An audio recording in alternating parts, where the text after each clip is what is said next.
Hey, what's up, guys? I'm Jaden Farquhar, independent science fiction author, and today I'm going to talk about writer's block and how it really doesn't affect me anymore, at least not in the way that it used to. And that's because I've learned some pretty key insights.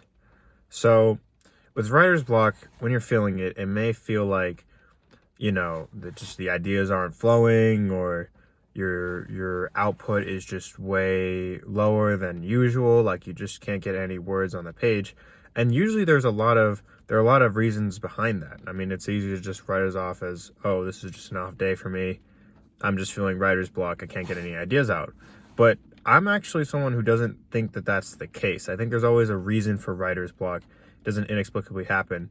It's usually a problem that you can solve, right? It's not just that, oh, I've just run into a difficult part of my novel, or I'm just having trouble with this, with this particular scene. Like, that might be true, but I think there's always a reason for that, and you can break that down, right? And what I've found with writer's block, when I write my novels, and if I run into a scene or a part that I'm having difficulty with, I usually tend to just go into problem solving mode. And this is something that I've learned just from experience writing a couple novels. In general, I mean, I am someone who outlines a lot. I know not everyone's like that. Some people like to write into the dark, and I think that's cool. But I am someone who tends to outline, and that's so that I have a clear idea what I'm writing so I don't get lost. I might just change the outline here and there as I go. It's not binding or committal, but it gives you a place to start. And what happens with writer's block, I think, is that you run into a scene or whatever part of your story that you haven't developed enough yet, and you're trying to write what you don't know. See, that's the problem.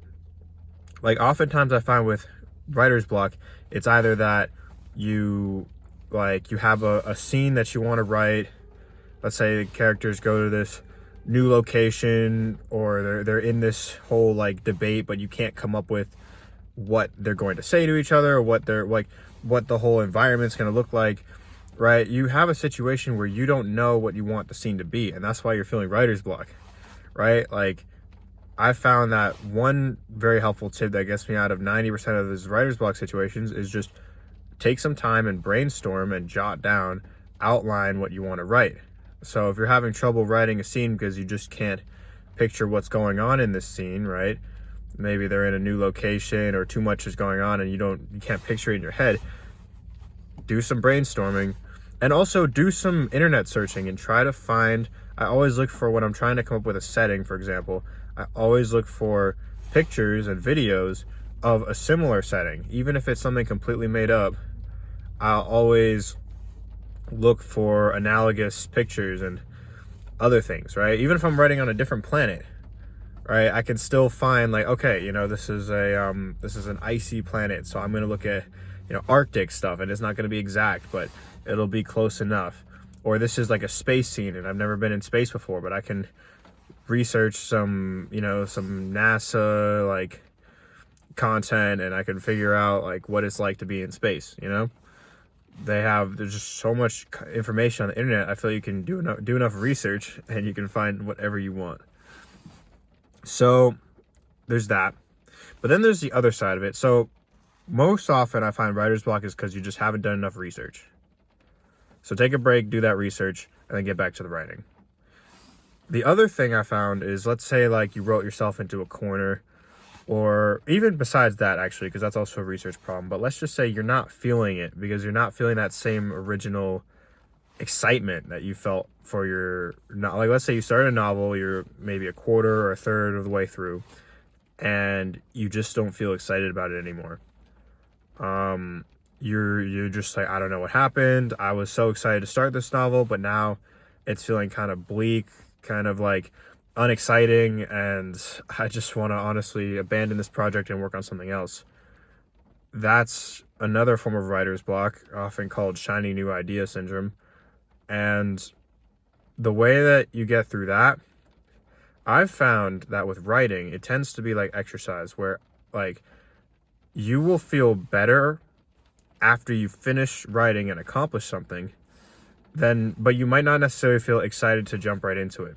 which is interesting because I find that's the opposite of that kind of activity is the opposite of so many other hobbies and things we do for fun, where you're excited to jump into it, or not even hobbies, more like I'm talking about like if you're watching TV or you're watching YouTube or something, like you're excited to do at first, but if you do it for too long, you feel bad.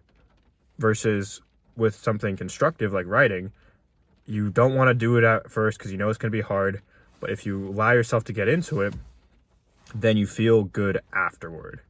That's when you feel that sense of satisfaction when you actually wrote and got some stuff down and you're like, oh man, and like that helps you fall back in love with your story.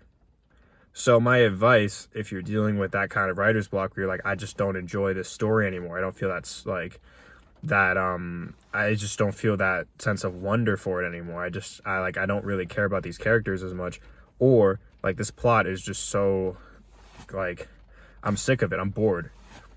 My advice would be, be a little disciplined, block out some time to give the story, like give that scene another shot. And again, if it could be a combination of both. Maybe you ran into a scene that you don't know how to write and therefore you're blaming it on the entire story.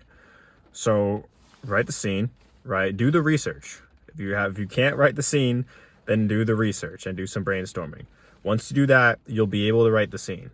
Write the scene, you'll probably feel better. If you still don't, maybe change your outline a little bit or change your story.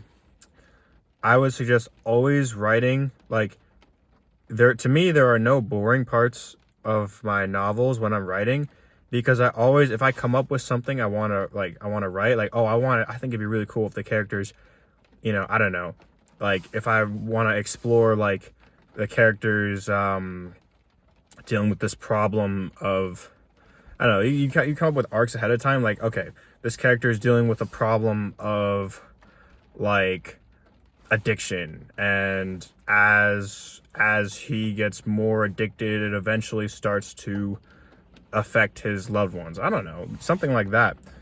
You put that at the end, you're like, oh, the climax of this will be 3/4 into the book, and now you're just waiting for the climax of that to happen. And I'm always like, no, why don't you just, if you want to write about the character's addiction, why don't you front load that and start off earlier and write the good parts, write the interesting parts as soon as you can, and then go from there and expand on it further. That's what you got to do. So never, if you have an idea for a good scene in your head, never or an interesting concept to explore, never put that off till later in the book to just have to get to that. Write that part now. So if you do everything I'm saying, when you run into writer's block, you do the research, you do some brainstorming, you're always writing what you're interested in, not putting that off until later in the story, and you have enough discipline to get through the scene, like do all that work, then I promise you're gonna feel so good after when you finish the scene, and you're gonna fall back in love with your story. And take it from me, because I've run through that process, a couple different times with my stories, and that's how I haven't felt writer's block. Like, I haven't ever felt a sustained writer's block since 2020. Sometimes I will take breaks from writing, but that's different. I've never felt like a sustained writer's block that I knew I couldn't get through, because once you have this kind of tool set of strategies to get through writer's block, then you're not going to be worried about running into writer's block ever again. So try this out, try out this advice, and I hope it works for you guys. I hope you're able to be more productive and enjoy writing more using these strategies. Thanks for watching.